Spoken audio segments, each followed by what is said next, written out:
What's up, guys? This is Zach with Upstairs Studio, back at it again with another video. This is going to be kind of the first introductory video into a series, probably. More of like a guide, sort of like tutorials, things like that, to help people out, again, getting started with audio engineering and recording at home. So we'll just get right into it. So one of the questions I get asked all the time by people is, how do I get started recording? It can be kind of a daunting task. It sounds kind of scary. There's all these, microphones and cords and softwares, and there's 1,000 different opinions out there for it. And honestly, it's really pretty simple. You don't need, thousands upon thousands of dollars for a home studio. Over time, you can build up, eventually you start getting amps or more microphones or better interfaces or monitors or nicer headphones.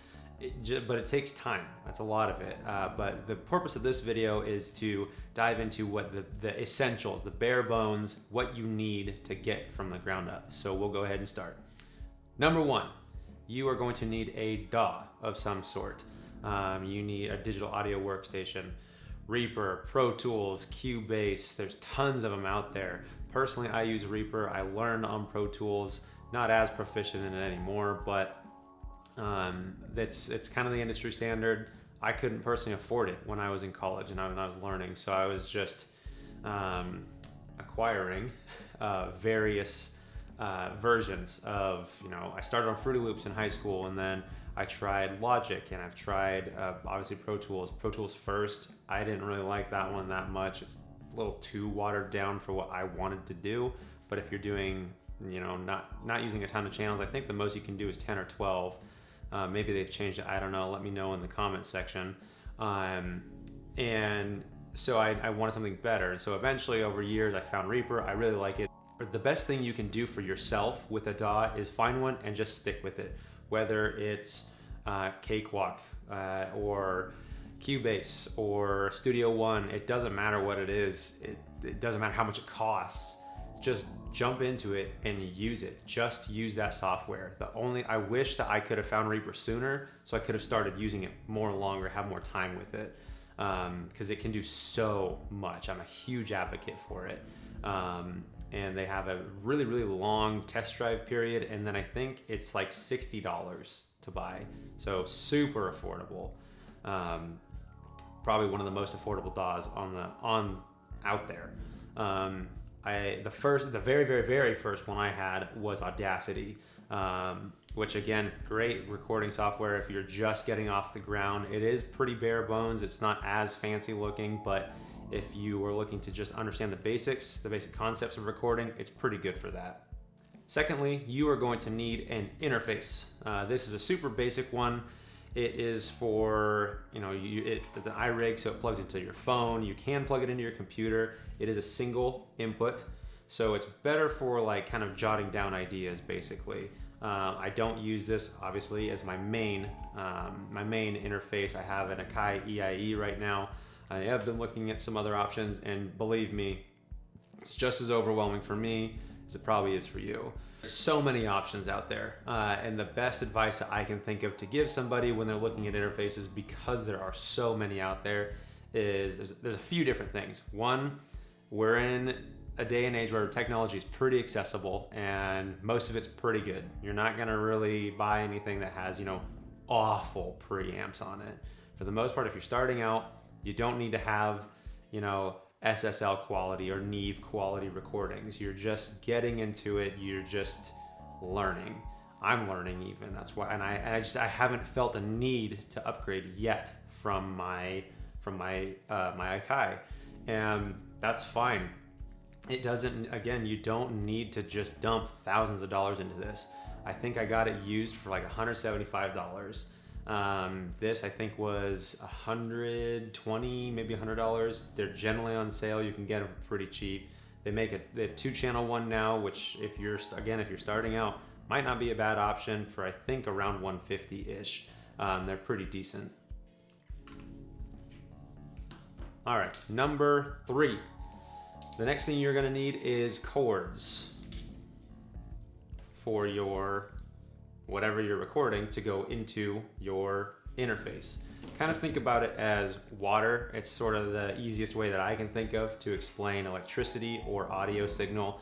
Your mouth is kind of the is a faucet, and then the water goes through the microphone or the instrument, and then through the cord, and then it collects within your computer. So kind of think about it that way. So you are going to make sure, or you need to make sure, that you have the appropriate cords. This is a microphone cord. Most people call it that. And this is generally called an instrument cord, 1/4 inch, things like that. You have, okay. And like I was saying before, most all interfaces are going to accept both types of cords. So, which again makes it super universal, really easy, and you don't have to worry too much about buying the wrong one or the wrong thing, because it's going to take both of them. But there's not a ton to go over with cords. Good brands to buy. I really like Livewire. I'm pretty sure that on all their cords they have a warranty, so if anything breaks on it, you can take it to Guitar Center or wherever you bought it from, and then I imagine you have to prove that you purchased it from them somehow. I don't know. I haven't had one break. They're really great cords, and yeah, they just buy them. So the fourth thing that you're going to need for recording at home is an instrument of some sort or a microphone. I am only going to be talking about dynamic and condenser microphones. There are more types, but for the most part, people generally use dynamics and condensers. So getting into it, condenser microphones, this is an important note, kind of going back to interfaces. You're going to have a condenser microphone, which is generally used for vocals or singing, rapping, things like that. You are going to need to make sure that your interface has phantom power, or that it says 48V on the front plate or somewhere on your interface. This one has it on the side right here. You can't really tell, but that is how these require power. If you don't have power to them, you will not be able to record them. You're gonna have all your friends over, you're gonna get everybody in a circle, watch you make some music, and then you're just gonna be sitting there. You're not gonna be able to record. It's gonna be really uncomfortable. Not that happened to me. So make sure that you have power, phantom power, 48 volts to power your condenser microphone. Again, the general application for these is for singing. They're a little more sensitive than the dynamic microphone counterpart, and typically they're going to be really good for that, or room microphones. That's what I use this one for in particular. This is Sterling. They're okay. This one was about $50. It came with a small diaphragm microphone. The small one doesn't even work anymore, and this one, if I push too much gain through it, then it starts to make a lot of hissing noises. Not even a lot of gain really. If it's at 12 o'clock on my volume knobs, or my gain knobs rather, I get a lot of noise from it, and obviously you don't want that. So I pretty much just use it as a low gain room microphone to kind of capture some of the little magic sprinkles in there. And then as far as dynamic microphones go, I grabbed my SM57. This one is, there's a little difference there, just the grill on it. It doesn't have the little ball on top. This is my first microphone, little crappy thing. But this is an SM57. It's been around for forever. You could basically use it as a murder weapon. They're built super well, really like nice heavy casing on it. They're awesome to put for amping guitar cabs, or singing. If you're really getting right into it, generally people will use SM58s if they are going to be using that. Those are the ones that look more like this. They have the silver grill ball on them. And they do not require phantom power. So if you don't have phantom power on there, you're gonna need to use a dynamic microphone.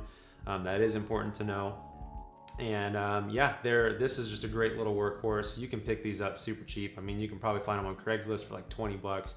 If they're all dented up, obviously test it, make sure it works, but they are great microphones, and they're gonna last you a long, long time. Now, last but certainly not least, number 5 is headphones. This is something that I'm not going to get too deep into. That does require a whole video by itself. There's so much to talk about with headphones, different brands, different qualities, different tonalities to them, different tunings of them. That's not going to happen right now. Anyway, I have quite a few pairs of headphones. They all have different applications. And these are my tracking headphones and mixing headphones. I also have monitors. Again, also not going to go into the theory of mixing between monitors and headphones. I think they both have their place. But you're gonna need headphones or monitors, some type of output.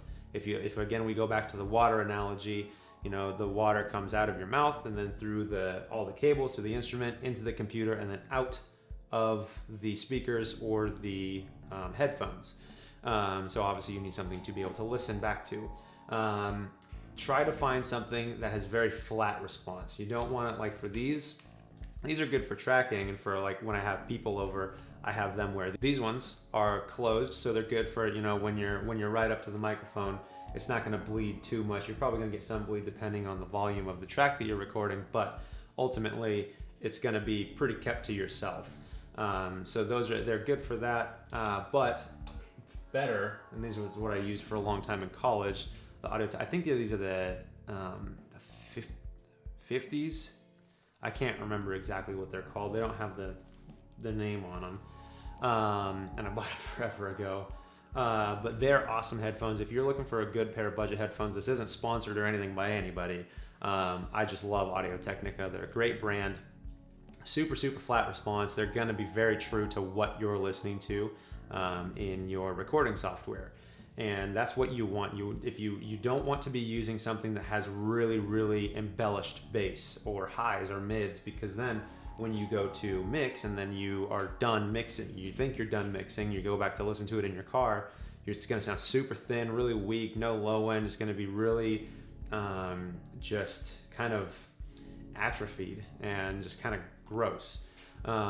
Because it's going to sound, there's not going to be any low range there that you thought was there. Like when Beats came out, I remember seeing people mix on those and was just so confused because it has such a strong embellished low end that when you bounce your project, now your low end's gone because you're not listening to it on Beats and you're listening to it on something that doesn't have that same response. So make sure you're listening to something that's super level, super flat. Audio-Technica is great. AKG, they make great. And that alone is that's what we're here for. That's what this is. It's a creative art. So don't stop being creative. I hope this is helpful. I am including a guide, a PDF companion to this video. It's going to be down in the description. I'm going to include a link where you can download that from my website. So I hope this was helpful for you guys. Please let me know in the comment section below if it was, if it wasn't, what you liked, what you didn't. That feedback is crucial. Like I said, I do plan on going through kind of a guide and building a repertoire of information for people who are starting out. Because again, like I've said, that's the purpose of this channel. I want to help you, start your hobby, start your, maybe your career, I don't know, and just help you feel more confident in starting and to kind of take some of that fear away. So again, I hope you guys enjoyed it, and I'll see you in the next one. Thanks. Bye.